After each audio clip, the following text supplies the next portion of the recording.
नमस्कार, मैं राजेश पटेल। मेरे YouTube चैनल सच्ची बातें खरी खरी में आपका हार्दिक स्वागत है, अभिनंदन है और वंदन है। साथियों, शिखंडी का नाम तो आपने सुना होगा।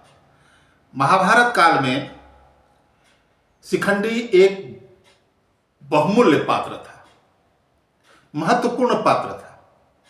यदि शिखंडी नहीं होता तो कौरवों की सेना पर विजय प्राप्त करना पांडवों के लिए नामुमकिन जैसा होता, क्योंकि भीष्म पितामह मारे नहीं जाते।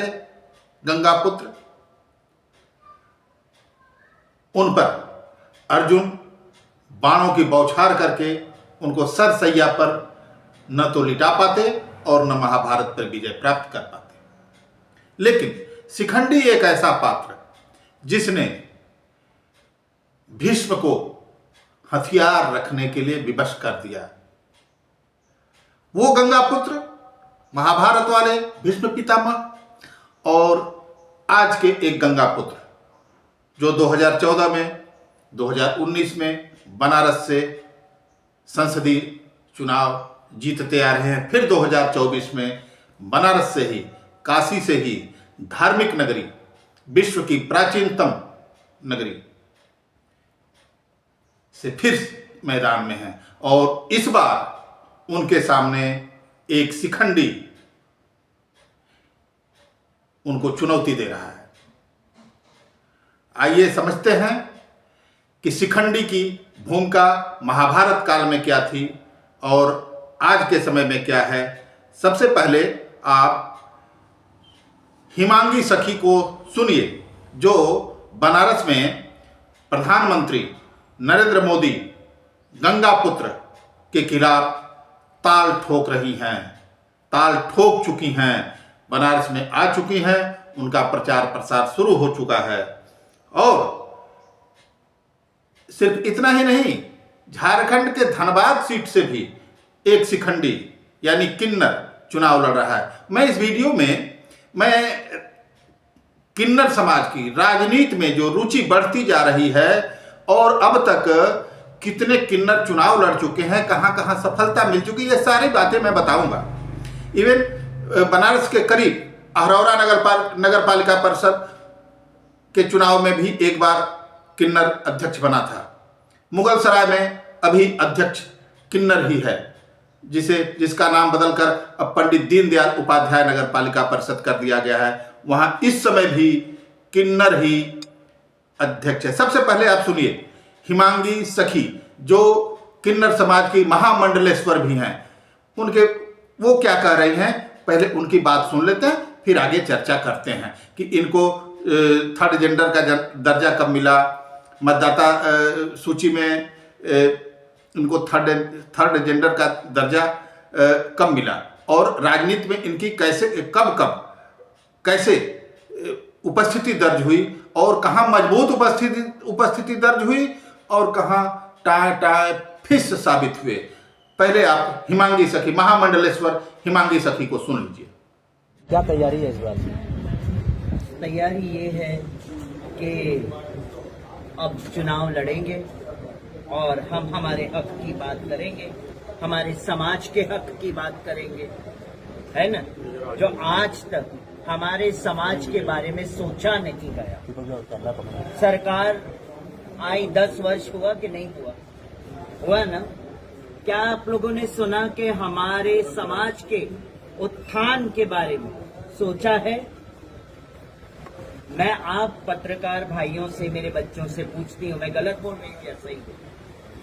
तो बस हम इसीलिए शंखनाद करेंगे कि हमारे समाज को मेन स्ट्रीम में लाने के लिए लोकसभा में और संसद में बैठ के हमारे समाज की हम बात कर सके, हमारे समाज की पीड़ा बता सके।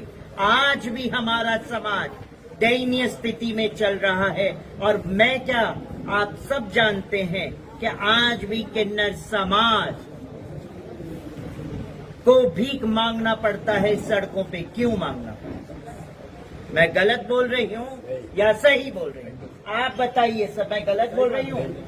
आज भी भीख मांगना पड़ता है हमारे किन्नर समाज को। आज भी कई किन्नर समाज प्रोस्टिट्यूशन करने पे मजबूर है। क्यों है मजबूर? मैं सरकार से पूछना चाहती हूँ।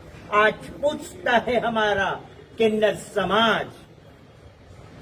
इसीलिए मैं इस वाराणसी भगवान अर्धनारीश्वर की भूमि है, आप शिव गणों की भूमि है।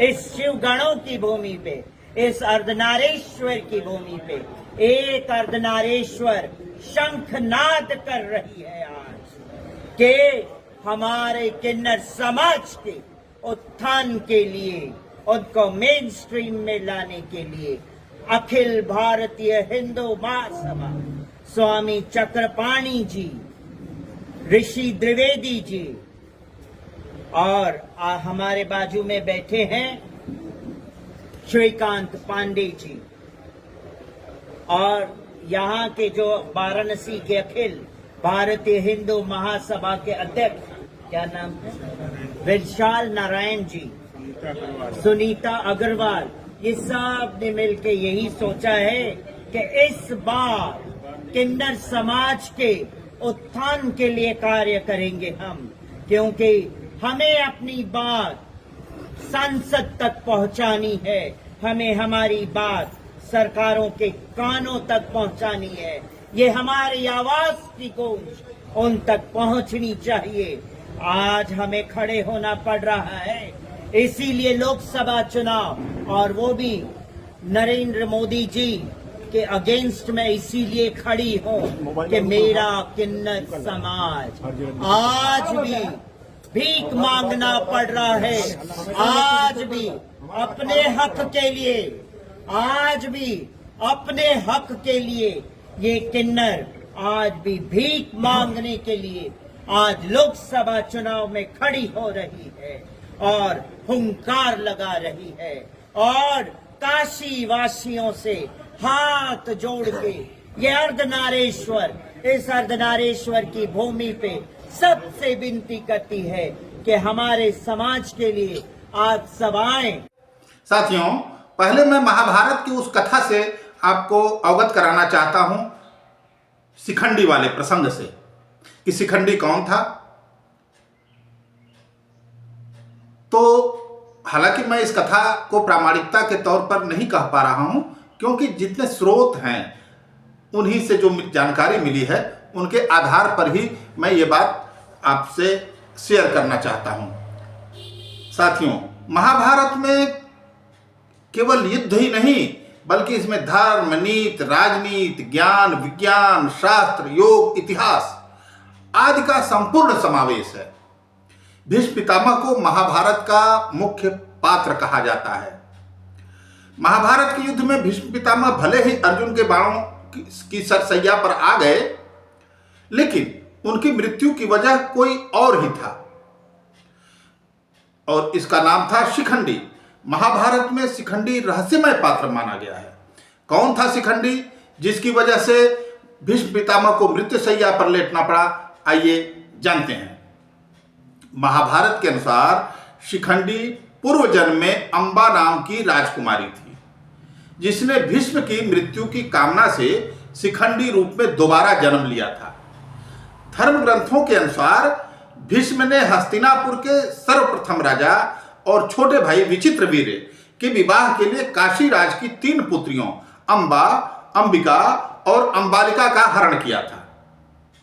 जब भीष्म को पता चला कि अंबा राजा सालों को प्यार करती है, तो उन्होंने राजा सालों के पास उसे भेज दिया, लेकिन राजा सालों ने अंबा को ठुकरा दिया। हताश होकर अंबा परशुराम के पास पहुंची और भीष्म से बदला लेने का आग्रह किया। परशुराम जी ने अंबा को भीष्म से विवाह की सलाह दी, लेकिन भीष्म ने आजीवन ब्रह्मचारी रहने के नाते शादी करने से इनकार कर दिया। अंबा के साथ हुए अन्याय के बाद परशुराम जी भीष्म से युद्ध करने पहुंच गए, लेकिन भीष्म ने उन्हें पराजित कर दिया। चारों ओर से निराशा में छाई हुई अंबा ने आखिरकार शिव की शरण ली। उसने अपने तप से शिव को प्रसन्न किया और वरदान मांगा कि इच्छा मृत्यु का वर पाए, भीष्म की मृत्यु का कारण वह बने। शिव ने कहा कि यह अगले जन्म में ही संभव हो सकेगा। अंबा ने भीष्म से प्रतिज्ञा लेने के लिए बदला लेने के लिए अपना जीवन समाप्त कर दिया। अगले जन्म में अंबा ने शिखंडी के रूप में राजा द्रुपद के यहाँ जन्म लिया। वहां राजा ने राजकुमारी का पालन पुरुष की तरह किया। युवावस्था में आने पर एक यक्ष ने अपना पुरुषत्व शिखंडी को दे दिया, जिससे वह पुरुष बन गई। महाभारत युद्ध के समय जब युद्ध में वह घड़ी आई कि भीष्म को हरा पाना असंभव सा हो गया था, तब श्री कृष्ण ने शिखंडी को युद्ध में उतारा।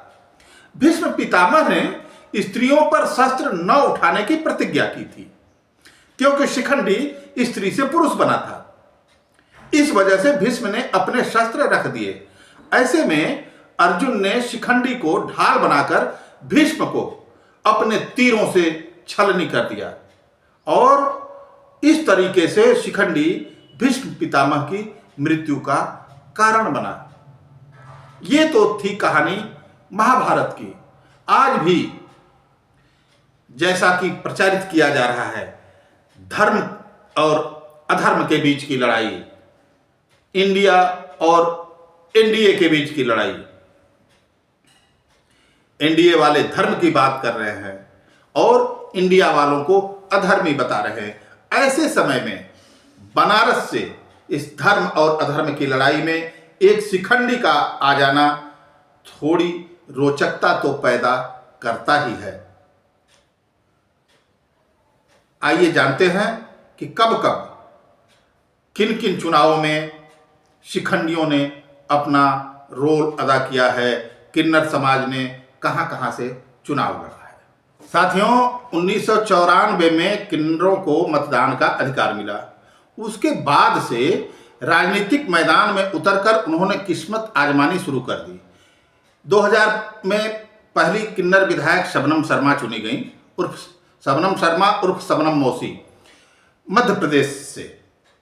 इसके बाद 2001 में यूपी के गोरखपुर नगर निगम के चुनाव में पहली बार किन्नर आशा मेयर चुनी गई। आशा जी ने 60,000 वोटों से जीत दर्ज की थी। ये एक इतिहास रहा। गोरखपुर भी यूपी के इस समय के मुख्यमंत्री योगी आदित्यनाथ का गृह जनपद कहा जाता है। वहीं गोरक्षनाथ पीठ के पीठाधीश्वर हैं।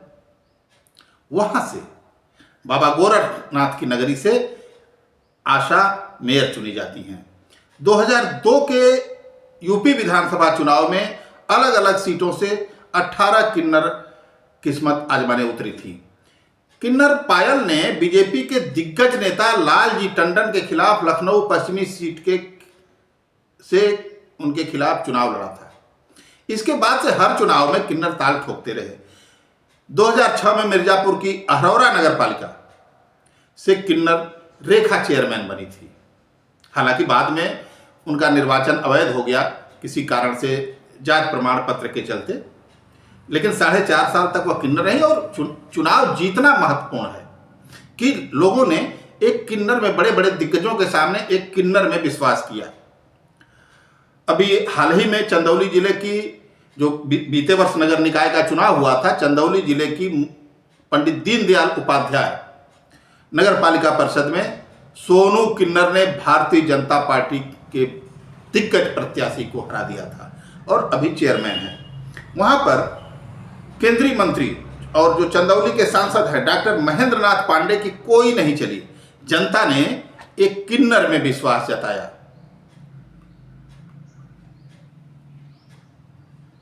2017 में किन्नरों को थर्ड जेंडर की मान्यता मिली। 2022 के विधानसभा चुनाव में थर्ड जेंडर के कुल 8,853 मतदाता थे, जिनमें